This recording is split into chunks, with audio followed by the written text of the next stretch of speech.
ጤና ይስጥልን ክቡራትና ክቡራን ተመልካቾቻችን እንደምን ውላችኋል? 6 ሰዓት ሆኖ ከኢትዮጵያ ቴሌቪዥን በቀጥታ ስርጭት ወደ እናንተ የሚደርሰው ዜና ኢትዮጵያ ከመላው ኢትዮጵያ ተጀምሯል። ዜና ኢትዮጵያን እየተከታተላችሁ ከኛ ጋር እንድትቆዩ በአክብሮት እንጋብዛለን። ተመልካቾቻችን አሸናፊ እንዳለና ማህሌት ታደለ ዜናውን እንመራለን። የ6 ሰዓት አበይት ጉዳዮቻችንን እናስቀድም።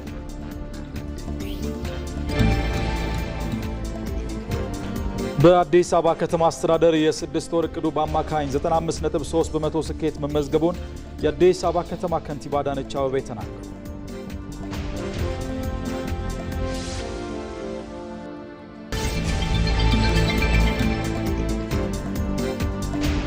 በአማራ ክልል የሚንቀሳቀሱ የፖለቲካ ፓርቲዎች ለ7ኛው ጠቅላላ ምርጫ የእጩዎች ምዝገባ በዲጂታል መንገድ ማከናወናቸውን ገለጹ።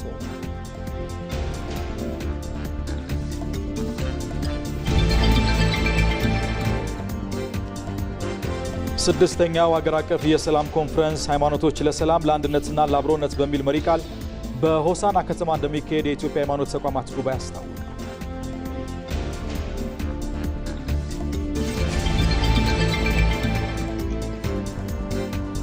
በሐረሪ ክልል በግማሽ በጀት ዓመት አበረታች ተግባራት መከናወናቸውን ርዕሰ መስተዳድር ኦርዲን በድሪ ገለጹ።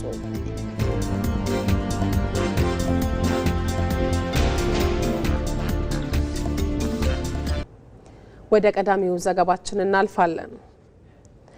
የአዲስ አበባ ከተማ አስተዳደር የ6 ወር ዕቅዱን በአማካኝ 95.3% ማሳካቱን የአዲስ አበባ ከተማ አስተዳደር ከንቲባ አዳነች አቤቤ ገለጹ።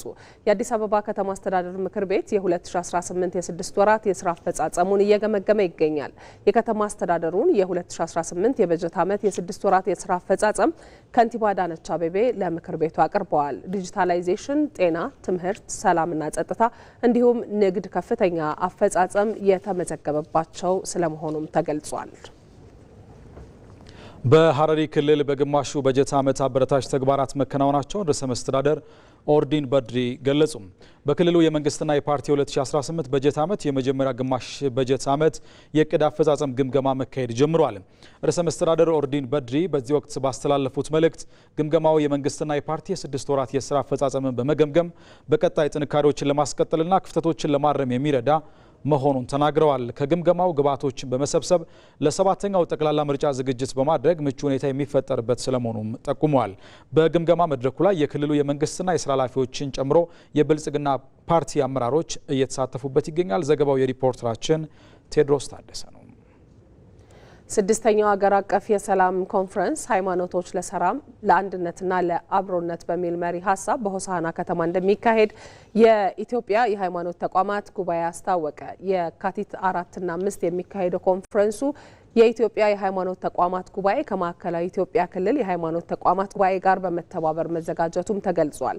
የኢትዮጵያ የሃይማኖት ተቋማት ጉባኤ የሰላም ኮንፈረንስ ዝግጅቱን አስመልክቶ በሰጠው ጋዜጣዊ መግለጫ የሰላም ኮንፈረንሱ 3 የተለያዩ መሰረታዊ ዓላማዎች እንዳሉት ተጠቁሟል። የኢትዮጵያ የሃይማኖት ተቋማት ጉባኤ ጠቅላይ ጸሐፊ ሊቀ ትጉሃን ቀሲስ ታጋይ ታደለ በኢትዮጵያ እየታየ ያለውን አንጻራዊ ሰላም ማጽናት፣ የሃይማኖት መሪዎች የተጣለባቸውን ሀገራዊ አደራ እንዲወጡ እንዲሁም ዜጎች ለሰላም እንዲተጉ ማነቃቃትና ማገዝ የሚሉ ዓላማዎች እንዳሉት ገልጸዋል። በ6ኛው የሰላም ኮንፈረንስ የካቲት 4 2018 ዓ.ም 1500 ተሳታፊዎች የሚገኙበት የፓናል ውይይትና የካቲት 5 ደግሞ በሆሳና ስታዲየም ታዳሚዎች የሚሳተፉባቸው ሁነቶች እንደሚኖሩ አስረድተዋል። ዘገባው የሪፖርተራችን ሞላ አለማየሁ ነው። ተመልካቾች አሁን ደግሞ በዝርዝር ወደምንመለከታቸው ጉዳዮች አልፈናል። ኢትዮጵያ አስተማማኝ የኤሌክትሪክ ኃይል አቅርቦትን ለማረጋገጥ በታዳሽ ኃይል ላይ እየሰራች መሆኑን የውሃና ኢነርጂ ሚኒስቴር አስታወቀም። በሲዳማ ክልል ሎካ አባያ ወረዳ የመረራ ከተማ የፀሐይ ኃይል ማመንጫ ፕሮጀክት ተመርቆ ስራ ጀምሯል። አስረሳው ወገሼ ተጨማሪ አለው። በሲዳማ ክልል የሎካ አባያ ወረዳ የምትገኘው የመሪራ የገጠር ቀበሌ ባለፉት ዓመታት የኤሌክትሪክ ኃይል ባለማግኘቷ ነዋሪዎቿ ሕይወትን በጨለማ ሲገፉ ቆይተዋል። አሁን ላይ በውሃና ኢነርጂ ሚኒስቴር በተገነባው የኃይል ማመንጫ ወደ አዲስ የሕይወት ምዕራፍ መሸጋገራቸውንም የከተማዋ ነዋሪ አቶ አሰፋ ሆራቱ ይገልጻል። በጨለማ ውስጥ የምንኖር ሰዎች ነንና ቆጣሪዎችን አምጥቶ ስለጥፉ በየቤቱ ዝርጋታ ሲካሄድ ይሄ ነገር እውነት ሊሆን ነው ወይ እያልን ከበራ በኋላ ነው ያመነውና ማብራቱ ከበራ በኋላ ብዙ ነገሮችን እያየን ነው ያለ። እንደ ወጣት ኤርሚያስ ባዩ ያሉ ነዋሪዎችም የኃይል አቅርቦቱን ተከትሎ በተለያዩ የስራ ዘርፎች ለመሰማራት ተዘጋጅተዋል። ብዙ ተስፋ አለን። አሁን ለምሳሌ ወጣቶቹን ተነሳስተን የጸጉር ቤት አለ፣ የጣውላ ስራ ሆኖ ሌላ ማሽን ስራ ለመስራት ጎምስተም ሆነ ምንም ሆነ በቃ ተዘጋጅተን ለመስራት ዝግጁ ነን። በሲዳማ ክልል ከኃይል አቅርቦት በራቁ አካባቢዎች ተመሳሳይ ፕሮጀክቶችን በመስራት የዜጎችን ኑሮ ለማሻሻል እየተሰራ መሆኑንም የክልሉ ውሃ ማዕድንና ኢነርጂ ቢሮ ኃላፊ ኢንጂነር ከበደ ጋኑሊ ተናግረዋል። 5 ፕሮጀክቶች ናቸው የተሰሩ ያሉት በክልላችን። የዝን ብቻ ወስደን በምናይበት ጊዜ 2500 በላይ የሚሆኑ የማህበረሰብ ክፍሎችን ተጠቃሚ ያደርጋል። በአጠቃላይ በክልላችን በዚህ በአዴሌ ፕሮግራም ብቻ ከ12500 በላይ ተጠቃሚ የሚያደርግ ፕሮጀክት ተሰርቷል ማለት ነው። በኢትዮጵያ ፍትሃዊ የኃይል አቅርቦትን ለማረጋገጥ በተከናወኑ ተግባር ባለፉት ጊዜያት 8400 ቀበሌያትን መድረስ ተችሏል ያሉት በኢትዮጵያ ኤሌክትሪክ አገልግሎት የሀገር አቀፍ ኤሌክትሪክ አቅርቦት ዳይሬክተር ኢንጂነር ጥላሁን ብርሃኑ የመሪራ የፀሐይ ኃይል ማመንጫ ፕሮጀክትም የዚሁ አካል መሆኑን ገልጸዋል። በሲዳማ ክልል ሎኮ አባያ ወረዳ የተገነባው የመሪራ የፀሐይ ኃይል ማመንጫ በአጠቃላይ 632 ኪሎዋት የኤሌክትሪክ ኃይል ማመንጨት የሚችል ሲሆን ወደ 400 ሚሊዮን የሚጠጋ ሀብት በአጠቃላይ በዚህ ፕሮጀክት ላይ ፈሷል። በመሆኑ ፕሮጀክቱን በአግባቡ መንከባከብና መጠበቅ ያስፈልጋል። ኢትዮጵያ አስተማማኝ የኃይል አቅርቦትን ለማረጋገጥ ሰፊ ሀብት ወዳለበት ታዳሽ ኃይል ፊቷን አዙራለች ያሉት የውሃና ኢነርጂ ሚኒስትር ዴኤታው ዶክተር ኢንጂነር ሱልጣን ኦሊ በሚቀጥሉት 2 ዓመታት 100 የታዳሽ ኃይል ፕሮጀክቶች ወደ አገልግሎት ይገባሉ ብለዋል። የኤሌክትሪክሲቲ ተጠቃሚ እንዲሆን ማድረግ ነው፣ ተደራሽ ማድረግ ነው፣ ፍትሃዊነትን በጠበቀ መልኩ ለሁሉም ዜጋ በሚቀጥሉት 2 ዓመታት ወይም 1 ዓመት ተኩል ቢያንስ 100 የሚኒ ግሪድ ፕሮጀክቶች እናስመርቃለን ብለን እናስባለን። በ2022 ዓ.ም 75 በመቶ ኢትዮጵያውያንን የኤሌክትሪክ ኃይል አቅርቦት ተጠቃሚ ለማድረግ እየተሰራ መሆኑም ተመላክቷል። ለ7ኛው ጠቅላላ ምርጫ የእጩዎች ምዝገባ በዲጂታል መንገድ መከናወኑን በአማራ ክልል የሚንቀሳቀሱ የፖለቲካ ፓርቲዎች የጋራ ምክር ቤት ሰብሳቢ ተስፋሁን አለምነህ ተናገሩ። 7ኛው ጠቅላላ ምርጫ በኢትዮጵያ ታሪክ ከምርጫ ማግስት የሚፈጠርን እስርና ወከባ በማስቀረት የተጀመረውን ለአንድ ሀገርና ሕዝብ በጋራ የመስራት ስልጡን የፖለቲካ ልምምድ በሚያጸና መልኩ እንዲካሄድ ምክር ቤቱ የድርሻውን እንደሚወጣም አስታውቀዋል። ራሄል ፍሬው ከሰብሳቢው ጋር ያደረገችውን ቆይታ እንከታተል። አቶ ተስፋሁን አለምነህ የአማራ ዲሞክራሲያዊ ኃይል ንቅናቄ ፓርቲ ሊቀመንበር እንዲሁም ደግሞ በአማራ ክልል የሚንቀሳቀሱ የፖለቲካ ፓርቲዎች የጋራ ምክር ቤት ሰብሳቢ እንኳን ደህና መጡ። እንዲሁም ደግሞ ለጊዜውና ለሀሳቦት እጅግ አመሰግናለሁ። እኔም አመሰግናለሁ። ኢትዮጵያ የ7ኛው ጠቅላላ ምርጫን ለማካሄድ ዝግጅቶች እየተደረጉ ነው። እንዲሁም እናንተ ደግሞ የአባላትን ምዝገባ የእጩዎችን ምዝገባ እያደረጋችሁ እንደሆነ ይታወቃልና እስካሁን ያላችሁ ዝግጅት ምንድነው? እንደሚታወቀው 6ኛው ሀገራዊ ምርጫ በኢትዮጵያ ፖለቲካ ታሪክ ውስጥ አዲስ የሆነ መሰረት ጥሎ ያለፈ ነው። ያም ምንድነው? ፖለቲካ ፓርቲዎች በተቃርኖ ብቻ ሲሳሳው የቆዩትን በማቻቻልና አብሮ በመስራት በሚል የለውጡ መንግስት ያመጣው ጅማሮ አዲሃንም ተጠቃሚ ሆኖ አብሮ ስንሰራ ነው የቆየ ነው። በዚህም ሀገር እንደ ሀገር ያተረፈችበት የህዝብ ፍላጎት አስቀድመን ከመንግስት ጋር አብረን የሰራንበት እና የሰለጠነ የፖለቲካ ባህል ያራመድንበት የነበረ ነው። ስለዚህ ከ6ኛው ተጠቃሚ ነን ብለን ካለን ያንን የምናዳብርበት አዲስ የፖለቲካ ባህል በኢትዮጵያ እያንጃበበ የመጣ ህዝብ ተስፋ የሚያደርግበት ስለሆነ ይህንን የምናስቀጥልበት ነው የሚሆነው። ምርጫው 7ኛው ሀገራዊ ምርጫ እንደሚታወቀው ሌላም አዲስ ነገር ይዞ ይመጣል። ሀገራችን እንደ ሀገር የዲጂታላይዜሽን መርህን እየተከተለች ነው። ስለዚህ የኢትዮጵያ ብሔራዊ ምርጫ ቦርድም ዘንድሮ ለየት የሚያደርገው እጩዎችን የሚያስመዘግበው በዲጂታል ነው። እጅግ የሚያስደስትና አንድም እንደ ሀገር የቴክኖሎጂ እየተቀላቀለን ያለ ነው። ስለዚህ ይህንን የምናመሰግነው የምናከብረው የምናስቀጥለው ነው የሚሆነው። ሁለተኛ ደግሞ ድካምን የሚቀንስና ለፖለቲካ ፓርቲዎችም ምቹ ሁኔታ የፈጠረ ነው። ስለዚህ በዚህም ተጠቃሚዎች ነን።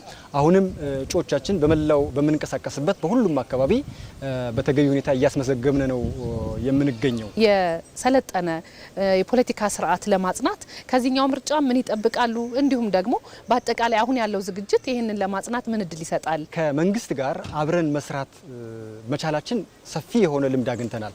መንግስትነት ምንድን ነው? ኃላፊነት ምንድን ነው? ይህንን በተግባር እንቅስቃሴ ውስጥ ብዙ ተሞክሮ ያገኘንበት ነው። ሀገር እንደ ሀገር ያሸነፈችበት ነው። እንደሚታወቀው በኢትዮጵያ ፖለቲካ ታሪክ ውስጥ በተለያየ የፖለቲካ ፓርቲ ውስጥ አብሮ ሆኖ ከምርጫ ማግስት እስር፣ ግድያ፣ ማሳደድ ነው። ያ ቀርቶ ግን ኑ አብረን ቁጭ እንበል፣ ኑ አብረን እንነጋገር፣ የጋራ ሀገር ነው የሚል አዲስ የፖለቲካ ባህል ነው እየተገነባ ያለው። እርግጥ ነው ብዙ ፈተና አለው። ይህ የፖለቲካ ባህል አዲስ እንደመሆኑ መጠን ይህንን የፖለቲካ ባህል ለማሳነስ ለማኳሰስ ረዥም ርቀት የሚሄዱ ብዙ ኃይሎች አሉ። ግን ሀገር እንደ ሀገር ይህንን ተቋቁማ አሸናፊ ሆና ብዙ ፓርቲዎች ከመንግስት ጋር አብረው በመስራታቸው በርካታ ስኬቶች ተመዝግበዋል የሚል የጸና እምነት አለን። እኛም እንደ ፓርቲ በርካታ ነገሮችን ነው ያተረፍንበት። መልካም። በክልሉ የሚንቀሳቀሱ የፖለቲካ ፓርቲዎች የጋራ ምክር ቤት ሰብሳቢ እንደመሆኑት አሁን ለሰባተኛው ጠቅላላ ምርጫ በጋራ ምክር ቤት ውስጥ ያሉ ፓርቲዎች ዝግጅት እንዴት ይገለጻል? እንግዲህ በምዝገባ ሂደት ላይ እንደመሆኑ የሚነሱ ችግሮች አሉ ወይም እንዴት ይገለጻል የሚለውንም ቢያነሱልን። የስራ አስፈጻሚ ስብሰባ ነበረን። በርካቶች የፖለቲካ ፓርቲዎች እጩ በከፍተኛ ሁኔታ እንዳስመዘገቡ ተነጋግረናል። እንደ ምክር ቤት የምክር ቤት አባል ፓርቲዎች በመላ ሀገሪቱ የሚንቀሳቀሱ ናቸው። እሱን እንግዲህ ዳታውን ማወቅ አይቻልም። እንደ አዲሃን ግን በምንወዳደርባቸው አካባቢዎች ሁሉ እጩዎቻችን እያስመዘገብን ያለ ነው። የኢትዮጵያ ብሔራዊ ምርጫ ቦርድ ችግሮችን የምናቀርባቸውን በምዝገባ ሂደት ማለት ነው እየተከታተለ እየፈታልን የሚገኘው ይሄ ከወትሮው ለየት ባለ ሁኔታ በቴክኖሎጂ መሆኑም ፈጣን ምላሽ እየሰጠን የሚገኘው። ችግሮች ይከሰታሉ። እነኛን ችግሮች ግን አፋጣኝ መልስ እየሰጠን ይገኛል። ስለዚህ በሞላው በምንቀሳቀስበት አካባቢ እየተሳተፍን ነው የሚገኘው። አቶ ተስፋውን አለምነህ የአማራ ዲሞክራሲ ኃይል ንቅናቄ ሊቀመንበር እንዲሁም ደግሞ በአማራ ክልል የሚንቀሳቀሱ ፓርቲዎች የጋራ ምክር ቤት ሰብሳቢ፣ ስለ ጊዜዎት እጅግ ነው የማመሰግነው። መንግስት ያቀረበውን የሰላም ጥሪ ተቀብሎ ችግሮችን በውይይት መፍታት ለህብረ ብሔራዊ አንድነት ያለው ሚና ወሳኝ መሆኑን የአማራ ፋኖ ህዝባዊ ድርጅት አፋሕድ ከፍተኛ አመራር ማስረሻ ሰጤ ገለጸ። አሁንም በጫካ የሚገኙ ታጣቂ ቡድኖች ችግሮቻቸውን ወደ ውይይት ለማምጣት እድሉን መጠቀም እንደሚገባቸው ተናግረዋል። ሳምሶን በላይ ተጨማሪ አዘጋጅቷል። በአማራ ክልል ነፍጥ አንግበው ሲዋጉ የነበሩ ታጣቂዎች ሰላማዊ መንገድን በመምረጥ ትጥቅ በመፍታት ላይ ይገኛሉ። ታጣቂዎች ጫካ ገብተው የነበረው ለአማራ ህዝብ ጥቅም መከበር በሚል ቢሆንም ትግሉ በውጭ ኃይሎች መጠለፉን የአማራ ፋኖ ህዝባዊ ድርጅት ከፍተኛ አመራር ማስረሻ ሰጤ ገልጿል። ይህ መሆኑም ታዲያ የሀገር ብሔራዊ ጥቅም ላይ የሚያሳድረው ጉዳት ከፍተኛ በመሆኑ የመንግስትን ጥሪ በመቀበል በድርድር ችግሮችን ለመፍታት መወሰናቸውን ተናግረዋል። ይህ የባዕዳን ሴራ ሀገር ላይ እየተጠነሰሰ ያለው አብዛኛው ታጣቂ እንዳያውቅ ተደርጎ በመሆኑ አባላቱ ለጠላት ኃይሎች የሀገርን ጥቅም አሳልፈው እየሰጡ መሆናቸውን ገልጸዋል። በአብዛኛው ይህን የሚያውቅ የለም። ይሄ ኤሊቱ ተምር ያለው የተማረው አካል ግን ያውቃል። የተወሰኑ ሰዎች ከዚህ በፊት በሻዕቢያ ተመልምለው እዚህ አካባቢ ላይም ሲንቀሳቀሱ የነበሩና ከዚያ ይሄ እንግዲህ ከ2011 ከለውጥ በኋላ ወደ ኢትዮጵያ ገብተውም እዚህ ሆነውም ለሻዕቢያ መረጃዎችን ሲሰጡ የነበሩ ግለሰቦች እነዚህ ተፈልገው ነው እዚያ ውስጥ እንዲገቡ ተደርገው ከውስጥም ከውጭም የተቀናጀ ነገርም አለ። ስለዚህ የራስን ኮዝ አሳልፈ ሰጥተ ጠላት እንደፈለገ የሚያዝዝህ በመሳሪያ የሚሸጥህ የሚለውጥህ የሚቀይርህ ሰውና አደረጃጀት ስለሚፈልጉ በዚያ ልክ መጥተዋል ማለት ነው። ኢትዮጵያ የያዘችውን የልማት መንገድ ለማደናቀፍ ግብጽና ሌሎች ሀገራት የውስጥ ሰላም እንዳይኖር ሰፊ እንቅስቃሴ እያደረጉ መሆኑን ነው የገለጸው። ትልቁ እኮ አሁን ከጠላት ጋር ግብግብ ውስጥ የገባንበት በተለይ ከግብጽ ጋር በዚህ ደረጃ የአማራ ትግል ላይ ገብተው እስከ ማብካት ድረስ በር የተከፈተላቸው ይህንን ናሽናል ኢንተረስት አቺቭ እንዳይሆን የግድ ወደ ኋላ ለመጎተት የነሱ ጣልቃ ገብነት የግድ ነበር። ቢኮዝ የናይል ፖለቲክስ ቀላል የሚባል አይደለም። አባይን ወደ ራስ ልማት ማድረግ ከጀመር ልትለማ ነው፣ ልታድግ ነው። አልቲሜትሊ ፍላጎቷ ደግሞ ከልማት እንዳለማ ነውና ይህንን ሰብረን የኛ ድርጅት እኔም ጭምር የመጣ ነው የልማቱ ተሳታፊ ለመሆን ነው ማለት ነው። በአሁኑ ወቅት ያለው የትጥቅ ትግል ለኢትዮጵያ ውድቀት ለሚሰሩ ሀገራት ኢትዮጵያን ከልማት ለማዘግየት በር ከፋች መሆኑን የገለጸው ማስረሻ ሰጤ በመሆኑም ታጣቂዎች የመንግስትን ጥሪ ተከትለው ወደ ድርድር እንዲገቡ መልእክቱን አስተላልፈዋል። ጥያቄዎች አሉ። አሁን ላይ እነዚያን ጥያቄዎች በመሳሪያ ሳይሆን በመነጋገር አሁንም ወደ ፓርላማ በመውሰድ በመደራደር እናስፈጽማለን ብለን ይዘን መተናል። አሁን ላይ ኮዝ የላቸውም። ኮዝ ከሌለህ ደግሞ ተራ ረባሽ ነው የምትሆን ማለት ነው። የሰፈር ጎረምሳ ነው የምትሆን ማለት ነው። ያ ደግሞ አይጠቅምም። በጫካ ተቆርጠው የቀሩ የኛ አባላቶችም ጭምራሉ። እነሱ ጥያቄ አለን እናንተ ያላስመለሳችሁት ወይም ደግሞ እናንተ ያላስገባችሁት ጥያቄ አለን ብሎ የሚያስብ ካለ ደግሞ አዲስ የድርድር ምዕራፍ መክፈት ይቻላል። ኢትዮጵያ እየሄደችበት ያለው መንገድ ብሔራዊ ጥቅምን ያስቀደመ በመሆኑ እንደ አንድ ኢትዮጵያዊ ሁላችንም ማገዝ እንጂ እንቅፋት መሆን አይገባንም ብለዋል። ኢትዮጵያን የሚያክል ትልቅ ሀገር ይዘህ በእንደዚህ መንገድ ታጥሮብን ላንድ ሎክ ብለን አቀጠለም። በዚያ ላይ እነዚህ ናሽናል ኢንተረስቶች ያለምንም የህጋዊ ቅቡልነት ይሄዱ ናቸው። እዚህ ማስመለስ አለብን። አትሊስት እኛ ባናገዝ እንኳን የዚህ እንቅፋት ግን መሆን መቻል የለብንም። ኢትዮጵያ የምታከናውናቸው የልማት ስራዎች ውጤታቸው እየታየ በመሆኑ ደስተኛ መሆናቸውን የአፋሕድ ከፍተኛ አመራር የሆነው ማስረሻ ሰጤ አስታውቀዋል። ኢትዮጵያውያን ማህበራዊም ሆነ ፖለቲካዊ ችግሮቻቸውን ለመፍታት የሚያግዝ ባህላዊ ስርዓቶችን ይዘው ዘመናትን ተሻግረዋል። ለዘመናት የቆዩ የተለያዩ ነጣጣይ ሀሳቦችና አለመግባባቶችን ለመፍታት ኢትዮጵያ ለጀመረችው የሀገራዊ ምክክር ሂደትም ውጤታማ እንዲሆን ለማስቻል እነዚህን እሴቶች መጠቀም ትልቅ ሚና እንደሚጫወት ይገለጻል። የሀገር ሽማግሌዎችም ይህንኑ ሀሳብ ያነሳሉ። ሳራ ሳህለ ስላሴ በዚህ ጉዳይ ላይ ተጨማሪውን ይዛለች።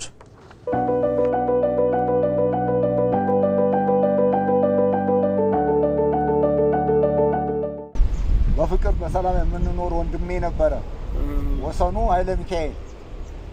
አሁን ከ3 አመት በላይ ሆነ ወደ 3000 ብር ያህል ወስዶ እስካሁን ድረስ አልመለሰልኝም። ለምን አቆየው? 3 አመት ሙሉ የሚያቀርኩትና ያሰቡት አለማሟላት ሆኖ ነው እንጂ ብራቸው ሀቃቸው እኔ ጋር አለ እሰጣለሁ።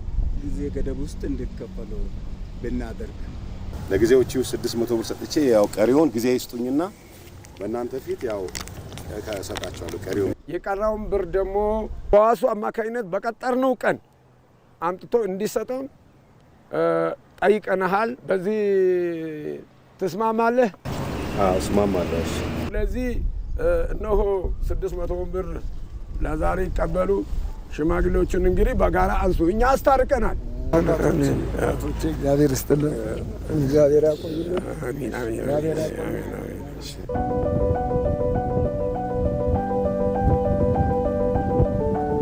በድራማዊ ትዕይንት የተመለከትነው የሽምግልና ሂደት እንግዲህ ኢትዮጵያ ውስጥ ለበርካታ ዘመናት በተለያዩ አካባቢዎች ማህበራዊ ችግሮችም ሆነ በግለሰቦች መሀል ቁርሾ ሲፈጠር የሚፈታበት መንገድ ነው። ይህ የቆየ ማህበራዊ እሴት ደግሞ ኢትዮጵያ ለጀመረችው ሀገራዊ ምክክር እንደ እርሾ ሆኖ ሊያገለግል የሚችል ነው። በአዲስ አበባ ጉለሌ ክፍለ ከተማ ነዋሪ የሆኑት አቶ ብርሃኑ ደባልቄ ሽበት የጠለለው ራሳቸውን ለሰላም አውለውታል። የጋማ አባቶች የሰላም ተምሳሌት አባል በመሆን የተጣሉትን በማስታረቅና የቆዩ ባህላዊ የእርቅ እሴቶችን ለትውልድ በማስተላለፍ ይታወቃሉ። ለእሳቸውና መሰል አባቶች ሰላም የሚገኘው ከልብ በሚፈልቅ ይቅርታና በጠረጴዛ ዙሪያ በሚደረግ ውይይት ነው። እንደምታውቁት በከፋ ጊዜ የጋሞ አባቶች እንዴት በእሳት እንደሚያበርዱ ጦርነት እንዴት እንደሚበርድ ያሳየንበት ሁኔታ አለ። ከዚህ አንጻር በሀገር ደረጃ ከማንኛውም አቅጣጫ የሚመጣ ሽምግልና በመገኘት እውቀታችንን፣ ህይወታችንን፣ ገንዘባችን ጭምር የምንችለውን ሁሉ አድርገን ለሀገራችን ሰላም መቼም አንተኛ። ይህ በኢትዮጵያውያን ደም ውስጥ ያለው የሽምግልና ጥበብ አሁን ለተጀመረው ሀገራዊ ምክክር ዋነኛ ግብዓት እንደሚሆን ይታመናል። ምክክሩ ውጤት የሚያመጣው ዘመናዊውን አሰራር በውስጣችን ካለው የውይይት ባህል ጋር አብሮ መጠቀም ሲቻልም ነው። ሁሉም ነገር ከተመካከሩበት ይተገበራል፣ ሰላማዊ ነገር ይመጣል፣ ሰላም ይሆናል የሚሉ ከአካባቢ ከማንኛውም ነገር በመንፈሳዊ አባቶች ይነገራል። አሁንም ይሄ መመካከር ያለውን ችግር ቀርቦ ሲናገር ነው ሊፈታ የሚችለው። እና ለሀገሪቱ መፍትሄ ማምጣት የሚችለው መመካከሩ ነው። እርስ በርሳችንን እንደ ጨርቅ የምንበጣጠቅበት ሰይጣናዊ ስራ አልሰማንም፣ አላየንም፣ ልንሰማም አንፈልግም። ችግራችንን በየቤታችን ብሔር ብሔረሰቡ ባለበት መድረክ ላይ እንዲፈታ ነው የምንፈልገው። እስካሁን ያለው የሀገራዊ ምክክር ሂደትም ትምህርት የተገኘበት መሆኑን ጠቅላይ ሚኒስትር አብይ አህመድ ከህዝብ ተወካዮች ምክር ቤት ጋር በነበራቸው ቆይታ ተናግረዋል። በቀጣይ ወራት ውስጥ ይካሄዳል ተብሎ የሚጠበቀው ሀገራዊ ምክክር የሰፈኑ ነጣጣይ ትርክቶችና ታሪካዊ ቁርሾችን የማረቅ ከባድ ኃላፊነት ተጥሎበታል። ሂደቱ ሰላማዊና የተረጋጋች ሀገር ለመገንባት በሚደረገው ጉዞ እንደ አቶ ብርሃኑ ያሉ የባህል አባቶች ተመክሮና እንደ አቶ ሲሳይ ያሉ ዜጎች እምነት ለስኬቱ ትልቁን ጉልበት እንደሚሰጡ ይጠበቃል። ሀገራዊ ችግሮች በጠመንጃ ሳይሆን በመነጋገርና በመመካከር ሊፈቱ እንደሚገባ በአማራ ክልል በትጥቅ ትግል ላይ የነበሩ ታጣቂዎች ተናገሩ። ችግሮች ከስር መሰረታቸው ለመፍታት ሀገራዊ ምክክር ወሳኝ መሆኑንም የቀድሞ ታጣቂዎቹ ይናገራሉ። ወይንሸት ደጀኔ አስተያየቶቹን አሰባስባለች፣ እንደሚከተለው ይቀርባሉ። ችግርን የምንፈታው ስንነጋገር ነው፣ ስንመካከር ነው። በልህ አይደለም ችግር የሚፈታው። በጦርነት የሚፈታ ችግር የለም። ጦርነት አሸናፊም አይደለም። በመነጋገር ነው አብዛኛው ብዙ ጦርነቶች የምናያቸው በድርድር ነው ሲፈቱ የምናያቸው። በመነጋገር በመመካከር ነው እና በጣም ጥሩ ነው። ጀምረነዋል፣ እየሄድንበትም ስለሆነ ደስ የሚል ነው። የምክክሩ አስፈላጊነት ለኢትዮጵያ ሕዝብ እንዳለ ሆኖ በተለይ ለአማራ ሕዝብ አስፈላጊ ነው ብዬ አምናለሁ። ሀገራዊ ምክክር ኮሚሽኑ ጥረት እያደረገ ነው። እኛም አሁን ነው የተረዳ ነው። እውነትም ለሀገር እነኚህ ሰዎች ሀገር ለማጽናትና ሀገርን ሕዝብ ለማረጋጋት ጥረት እያደረጉ እንደመሆኑ መጠን እኛም በደንብ በተረዳ ነው። ሀገራዊ የምክክር ኮሚሽኑ በጥሩ እንቅስቃሴ ላይ ነው ያለው። ተሰሚነት አለው። ከችግር እንደምንወጣ በደንብ ተስፋ አለን። ምክንያቱም አብዛኛው ህዝቡም ጭምር ይሄንን ስለሚፈልገው። ችግር የለም ማለት አይቻልም። ያን ችግር ምንፈታው ግን በንግግር ነው። ከኛ ስንታገል ይመሩን የነበር አንዳንድ የትግል መሪ የምንላቸው በተሳተ መንገድ ታሪካዊ ጠላቶቻችን ጋር ወግነው ምናልባት አላማቸው ስልጣን ብቻ ሆኖ ተገንቷል። ምን አለ መሰለ አሁን አብረዋቸው አጋር አድርገው ከሚታገሉት አካል ጋር ይህን ትግል ከቀጠሉ በአማራ ላይም በኢትዮጵያ ላይም የበለጠ ችግር እንጂ የሚያመጡት መፍትሄ የለም። ስለዚህ ችግር የምትፈታው በራስ ወገን ጋር ተነጋግረህ እንጂ ሌላ ታሪካዊ ጠላት ከጎን አሰልፈ የምታገኘው ጥቅም ስለሌለ እኛ መጠናል። እነኚህ ግጭቶች ከስር ከመሰረቱ ለማስወገድ የእያንዳንዱን ነፍጥ አንግቦ ጫካ የወረደውን ጥያቄ በቁም መቀበል አለበት። መንግስት ችግሮችን ያቀርባል። መንግስት ማዳምጦ ልባት ከሰጠ መፍትሄ የማይመጣበት መንገድ የለም። ምክክሩ እጅግ በጣም ወሳኝ ነው። ከስር መሰረቱ ከታች ድረስ ወርዶ ችግሮቹን አቅርቦ አወያይቶ መንስኤዎቹን ለመንግስት ማቅረብ፣ ችግሮቹ እንዲፈቱ ለመንግስት ጥናት ማቅረብ ትልቅ ተቋማዊ አሰራር ስለሆነ በር እየከፈተ እንደሆነ ለሰላም እንትኑ ወሳኝ ነው ብዬ ነው የማምነው። በእርግጥ እዛ ቦታ ሆነን በተለያዩ ሚዲያዎች ሀገራዊ ምክክር ኮሚሽኑ ለአንድ ወገን እንደሚያደላ አድርገው ነበር ሲያራምዱት የነበረ የሚዲያ ባለሙያዎች። አሁን ግን መሬት ላይ ያለውን እውነት እያየን ነው። በጣም ደስ የሚል ነው። ትልቅ የሀገር አደራ ተጥሎበት ስራ ላይ የሚገኝ ተቋም መሆኑን አረጋግጫለሁ።